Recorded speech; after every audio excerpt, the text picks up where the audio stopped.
గుట్టుగా అణ్వస్త్ర పరీక్షలకు సన్నాహాలు చేస్తున్న పాకిస్తాన్ వ్యవహారాన్ని కాస్త ట్రంప్ రట్టు చేశారు. అలాంటిదేమీ లేదని బుకాయించాలని చూసిన సింధు ప్రాంత సంస్థలు కాస్త బయటపెట్టేశాయి. తమ ప్రాంతానికి ముప్పుగా మారిన అణు పరీక్షలను అడ్డుకోవాలని అంతర్జాతీయ సమాజాన్ని కోరారు. భారత్కి వ్యతిరేకంగా కుట్రలు పన్నడం పాకిస్తాన్కి కొత్తేమీ కాదు.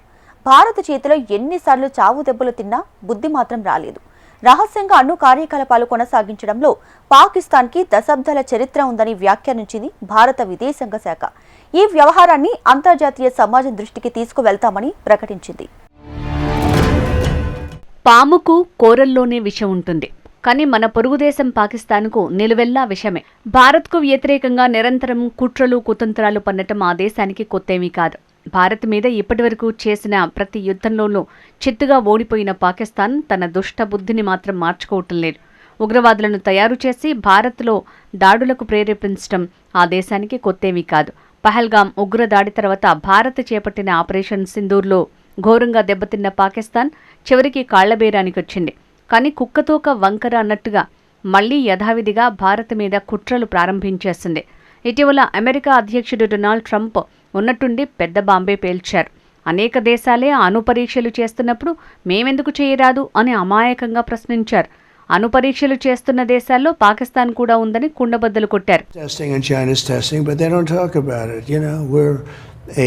Open society, we're different. We talk about it. We have to talk about it because otherwise you people are going to report. They don't have reporters that are going to be writing about it. We do. No, we're going to test because they test and others test, and certainly North Korea has been testing. America అధ్యక్షుడు చేసిన ప్రకటనతో మన పొరుగుదేశం ఉలిక్కిపడింది. అంతేకాదు Trump వాదనను తోసిపుచ్చింది. అణు పరీక్షలు నిర్వహించిన మొదటి దేశం పాకిస్తాన్ కాదు, అలాగే వాటిని తిరిగి ప్రారంభించే మొదటి దేశంగా పాక్ ఉండదు అని తమ రహస్య అణు కార్యకలాపాలను కప్పిపుచ్చుకునే ప్రయత్నం చేసింది. అయితే పాకిస్తాన్ ఎంత దాచేందుకు ప్రయత్నించినా కొన్ని విషయాలు బయటపడిపోతుంటాయి. సింధ్ ప్రావిన్స్లోని కొండ ప్రాంతాల్లో పాకిస్తాన్ చేపట్టిన రహస్య కార్యకలాపాలు వెలుగుచూశాయి. పాకిస్తాన్ సైన్యం అక్కడి కొండలను తొలిచి రహస్య సొరంగాలను, భూగర్భ గదులను నిర్మిస్తోందంటూ ప్రత్యేక దేశం కోసం పోరాడుతున్న సింధ్ దేశ సంస్థ అక్కడి పౌర సమాజ గ్రూపులు చెప్తున్నాయి. జంషోరోకు ఉత్తరంగా నోరియాబాద్ ప్రాంతంలో, మంచార్ కాలువకు పశ్చిమంగా కంబేర్, షాదాద్ కోట్ ప్రాంతంలో పెద్ద పెద్ద సొరంగాలు, వివిధ ఆకృతుల్లో విశాలమైన భూగర్భ గదులను నిర్మిస్తున్నారని తెలిపారు.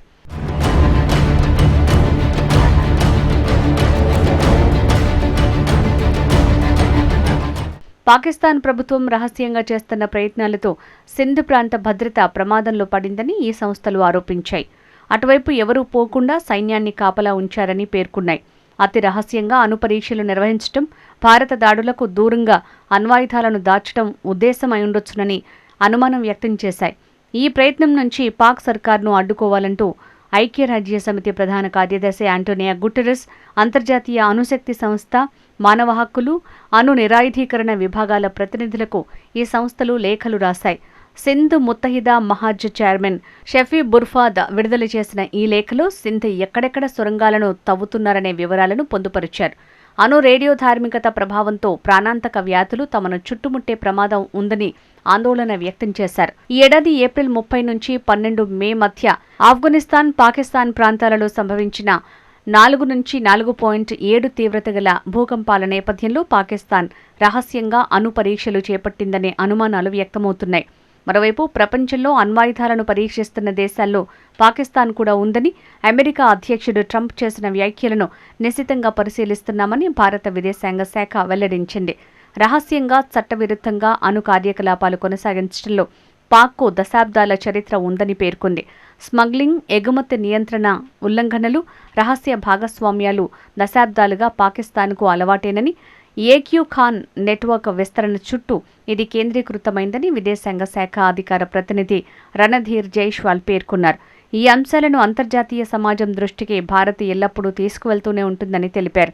Which country is the factory of terrorism? Which country is the global epicenter of terrorism? So I need not elaborate more for you to get an answer to your question. First part of a question I already answered. I said what we think of President Trump's comments regarding Pakistan's nuclear testing. Has welcomed the Gaza peace plan. We hope that this peace plan will go forward and there will be lasting peace in the region. As far as International Stabilization Force is concerned, I don't have anything concrete to share with you. I shall come back. Pakistan అణు పితామహునిగా Abdul Khadeer Khan AQ ఖాన్ను పేర్కొంటారు. 1974లో అణ్వాయుధాలను సమకూర్చుకున్న భారత్ను ఎదుర్కోవటమే లక్ష్యంగా అప్పట్లో పాకిస్తాన్ వ్యూహాత్మక అణు కార్యకలాపాలు చేపట్టింది. AQ Khan చేపట్టిన ఈ అణు కార్యక్రమానికి ఇరాన్ సహా అన్ని దేశాలు సహకరించాయి. క్రైస్తవ బాంబు ఉంది, యూదు బాంబు, హిందూ బాంబు కూడా ఉన్నాయి. మనకు ఇప్పుడు ఓ ముస్లిం బాంబు అవసరం అని ఒకసారి ఏక్యూ ఖాన్ అన్నారు. దీంతో పాకిస్తాన్ అణుబాంబును ఇస్లామిక్ బాంబుగా పేర్కొన్నారు. 1980లో పాక్ రహస్య అణ్వస్త్ర కార్యకలాపాలు నిర్వహించింది. పాకిస్తాన్ ఇతర ముస్లిం దేశాలకు అణ్వాయుధాల తయారీ సాంకేతికతను అందించాలని భావించింది. ఇందుకు ఆనాటి పాక్ ప్రధాని జుల్ఫికర్ అలీ భుట్టో కూడా మద్దతుగా ఉన్నారు. భారత్ను ఎదుర్కోవటమే లక్ష్యంగా పాకిస్తాన్ అణ్వాయుధాలను తయారు చేసుకుందని మాజీ సిఐఏ అధికారి రిచర్డ్ బార్లో తెలిపారు. అప్పట్లో ఆయన సిఐఏ ఏజెంట్గా ఉన్నారు. భారత్ 1998లో పోఖ్రాన్లో అణ్వస్త్ర పరీక్షలు నిర్వహించిన తర్వాత పాకిస్తాన్ కూడా హడావుడిగా నిర్వహించింది. కానీ దాని సామర్థ్యంపై ఖచ్చితమైన సమాచారం లేదు. అలాగే పాకిస్తాన్ ఎప్పుడూ తన అణ్వస్త్ర విధానాన్ని ప్రకటించలేదు.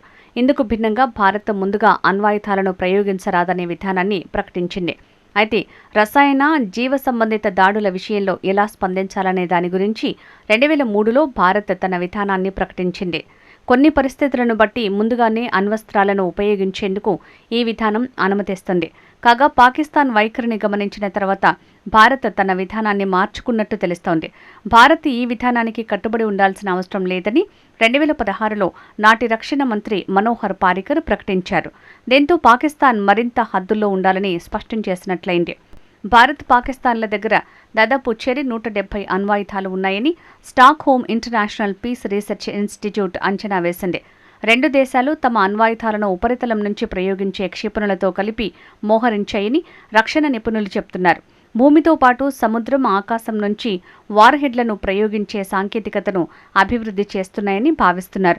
పాకిస్తాన్తో పోలిస్తే భారత్ త్రివిధ దళాల సామర్థ్యం ఎక్కువే ఉంటుంది.